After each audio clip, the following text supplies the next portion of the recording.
François, ce que j'ai bien aimé dans ton message aujourd'hui, c'est le fait que tu as démontré clairement que selon la Bible, la foi, c'est une certitude. C'est pas un vague sentiment de peut-être ou quoi que ce soit, mais vraiment une certitude. Et à cet effet, j'aimerais te lire ici un court extrait d'un texte qui a été écrit par un penseur québécois, Doris Lucier, qui, pendant des années, a incarné un personnage très connu des Québécois, le Père Gédéon. Mais avant d'être le Père Gédéon, c'est un professeur de philosophie, c'est un homme qui pense. Et face à sa mort qui s'en venait, il a réfléchi, il a écrit un texte. Ici, il dit ceci: « Je n'ai qu'une toute petite foi naturelle, fragile, vacillante, bougonneuse et toujours inquiète. Une foi qui ressemble bien plus à une espérance qu'à une certitude.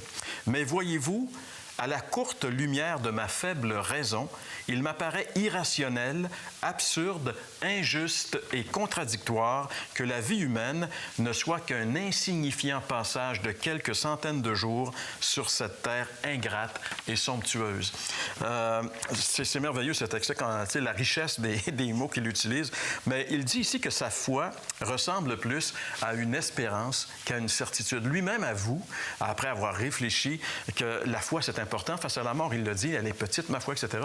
Mais sa foi, pour lui, elle ressemble plus à une espérance qu'à une certitude. Tu sais, c'est pas certain, son affaire. Comme la plupart des gens, Jean-Pierre, on fait généralement la différence entre la foi et l'espérance, parce que l'espérance, il y a un doute là-dedans. Pour la plupart des gens, quand on parle d'espérance, c'est quelque chose qu'on aimerait bien avoir, mais qu'on n'a pas nécessairement. Il n'y a pas de certitude dans le mot espérance comme on l'utilise généralement. Mais si on revient à la Bible, elle, lorsque la Bible parle, par exemple, d'espérance, la Bible a dit qu'on est sauvé en espérance. Ça veut dire que ce qu'on a, on ne l'a pas encore reçu, mais c'est sûr qu'on va l'avoir. L'espérance dans la Bible, c'est clair, c'est quelque chose de sûr, certain. Il n'y a pas de doute là-dedans.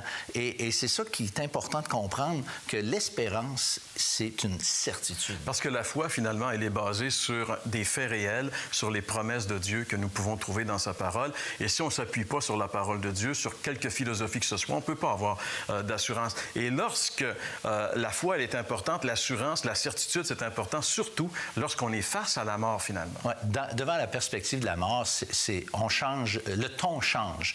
Monsieur Lucier semblait être troublé un peu face à la mort, en quelque part. On ne fera pas le jugement de Monsieur Lucier. Mais Voltaire, par exemple, lui, je suis un peu impressionné parce que Voltaire, on sait comment il a fait il a dépensé beaucoup d'énergie pour prouver, pour faire la démonstration que Dieu n'existait pas. Et à la fin de sa vie, quelqu'un qui a assisté à sa mort avait dit « Je ne veux plus jamais assister à la mort d'un incrédule » parce qu'elle trouvait que c'était dramatique qu'est-ce qu'elle a vu quand que ce gars-là est mort. Et on se rappelle que lui-même, après avoir tenu le discours d'athéisme, à la fin de sa vie, a dit « je ne peux concevoir qu'il y ait eu une horloge sans qu'il y ait d'abord eu un horloger. » Donc, c'est comme devant la mort, il a carrément changé son fusil d'épaule. On pourrait dire à ce sujet-là que la mort, c'est vraiment l'heure de vérité. C'est là que tout se joue.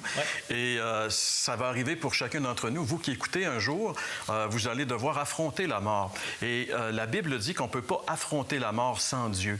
Jésus est venu justement pour nous donner une certitude qu'on peut entrer dans la présence de Dieu le jour de notre mort. Et sans lui, il n'y a aucune espérance. Nous vous invitons à vous tourner sérieusement vers lui et à le recevoir comme votre Sauveur et Seigneur.